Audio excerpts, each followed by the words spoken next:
Bom dia, meus irmãos. Meu nome é Ayrton Monteiro e estou gravando o curso básico de Umbanda do médium Leonardo Montes. Hoje, capítulo 19, Igrejas Neopentecostais. Em fins da década de 1970, surgem no Brasil as primeiras igrejas neopentecostais. Como característica desse movimento religioso, destaca-se a teologia da prosperidade e a crença na atuação dos demônios, que no Brasil não assumirão o aspecto mítico encenado pelos filmes, mas serão identificados com as identidades que atuam em terreiros, principalmente Exus e Pombagiras. É certo que o surgimento dessas igrejas inaugura em nosso país um capítulo novo da intolerância religiosa, a ponto de merecer destaque em nosso estudo num capítulo próprio. Cumpre dizer, contudo, que nem todas as pessoas desse segmento pensam e agem como algumas lideranças do movimento. É importante evitar a generalização para não produzirmos intolerância por nossa parte, pois um dos efeitos de décadas de intolerância é justamente a aversão que o umbandista geralmente tem do evangélico. Mas isso é um reducionismo e precisamos evitá-lo. A bem da verdade, boa parte do movimento evangélico não nos incomoda de forma alguma. É certo que não concordam com nossas práticas e nossas crenças, e não precisam mesmo. Porém, quase sempre portam-se de maneira educada, focando seus interesses em assuntos de suas próprias igrejas, não causando qualquer aborrecimento ao povo de terreiro. O movimento que nos incomoda, e sempre incomodou, é apenas uma fração, se bem que numerosa, distribuída entre diversas igrejas, e que enxergam na Umbanda e nas entidades que se manifestam em nossas giras os demônios que tanto temem. A maioria das pessoas que conheço sobre esse assunto logo assumem discursos superficiais, como a dizer, são simplesmente fanáticos, pessoas sem bom senso, etc. Porém, a causa é mais profunda. Embora não seja meu desejo realizar um estudo aprofundado desse segmento religioso, com o qual nunca tive contato pessoal, penso ser importante compreender algumas de suas características para construirmos um entendimento em torno do motivo pelo qual se incomodam tanto com a nossa presença. Doutrina. O antropólogo Ari Pedro Oro, num excelente artigo, destaca algumas características das crenças desse segmento. O neopentecostalismo brasileiro reproduz e exacerba a crença no demônio, especialmente a Igreja Universal do Reino de Deus. Essa igreja, que há alguns anos constitui a face mais visível e mais polêmica dos evangélicos, sustenta dois princípios fundamentais. O primeiro compartilhado com o maior ou menor ênfase por outras igrejas pentecostais. Os demônios são os causadores dos males e problemas de toda a ordem que afetam as pessoas. Os elementos perturbadores da ordem natural das coisas, natural no sentido daquilo que conforme a vontade divina, cujo objetivo é distrair Deus. Ouçamos as palavras do seu fundador, retiradas do seu livro Orixás, Caboclos e Guias, Deuses ou Demônios. Tudo o que existe de ruim nesse mundo tem sua origem em Satanás e seus demônios. São eles os causadores de todos os infortúnios que atingem o homem direta ou indiretamente. Em outro momento, ele se questiona e responde: qual a origem de todos os males que afligem a humanidade? Doenças, misérias, desastres e todos os problemas que têm afligido o homem desde que esse iniciou sua vida na Terra? Tem tudo na origem no diabo, segundo Edir Macedo. Portanto, para a Universal, o diabo não é somente a antítese, o arquétipo inimigo de Deus. Ele é a encarnação do mal, uma presença constante e ameaçadora na vida e no cotidiano das pessoas. E prossegue: Com razão, a autora afirmando que as representações sobre o diabo constituem o eixo a partir do qual o universo simbólico dessa igreja é constituído. Logo em seguida, conclui, abre aspas. Em segundo lugar, e nesse ponto distinguindo-se das demais igrejas pentecostais, sustenta a Universal que a Umbanda, Quimbanda, Candomblé e o Espiritismo, de um modo geral, são os principais canais de atuação dos demônios, principalmente em nossa pátria. Por isso, mesmo desde sua fundação, em 1977, essa igreja conduz um ataque sem trégua, contumaz, radical, contra aquelas religiões a tal ponto que esse combate tornou-se um de seus principais pilares doutrinários. Fecha aspas. Perceba, portanto, que não se trata simplesmente de fanatismo ou falta de bom senso. A doutrina construída pelas igrejas que compartilham essa cosmovisão identifica na identidade espirituais os demônios e sua teologia, o que causa a aversão costumeira a que estamos habituados. Lembre-se que, como estudado no capítulo passado, essas igrejas ganharam popularidade à medida que a Umbanda decrescia, sendo que muitos adeptos, decepcionados com os caminhos tomados por diversos terreiros, abandonando sua prática definitivamente, migraram para essas igrejas, onde encontraram pastores com um discurso que ia de encontro às suas frustrações.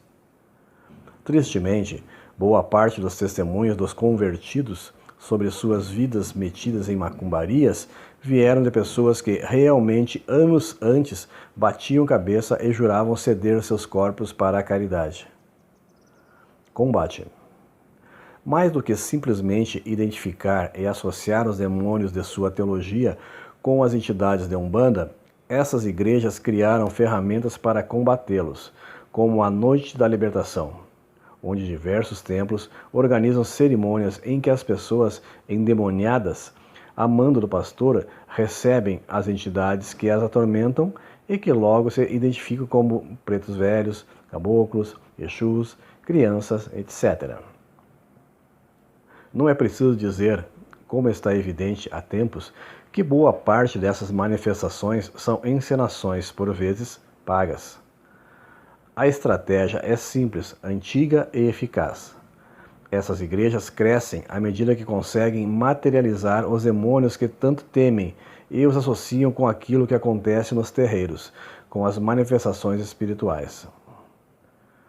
Ouro continua, abre aspas. Por sua vez, Brandão, 1988, percebe uma crescente lógica mercadológica no campo religioso brasileiro, sendo o ataque pentecostal às religiões afro-brasileiras uma expressão de concorrência religiosa existente no mercado de bens e serviços simbólicos. Igualmente, Mariano entende que os ataques dos crentes contra os afro-brasileiros e espíritas ocorrem por serem eles os maiores concorrentes no mercado de soluções simbólicas e prestação de serviços religiosos para os problemas materiais e espirituais dos estratos pobres da população. Fecha aspas. Em resumo, eles atacam os terreiros por vê-los como concorrentes no mercado religioso. Tanto é que, não raro, vemos práticas comuns nos terreiros como o descarrego sendo deturpados e adaptados à lógica dessas igrejas. É quase surreal, mas é verdade. Legado negativo. Estas igrejas construíram um grande poder econômico no Brasil, assumindo o controle de diversos veículos de comunicação de grande alcance, onde implementaram por muitos anos efetivos e persistente o combate a diversos segmentos religiosos, seja através da fala preconceituosa de seus líderes, seja pela deturpação de seus princípios e até mesmo com ataques diretos e nominais às religiões. Assim, não é difícil imaginar o que anos e anos de pregações contrárias possam fazer com o imaginário popular a respeito de Umbanda. Orixás, Exus, Pombagiras, etc. Basta conversar com qualquer leigo e provavelmente você perceberá que a primeira reação dele será o de assombro, recuo e medo.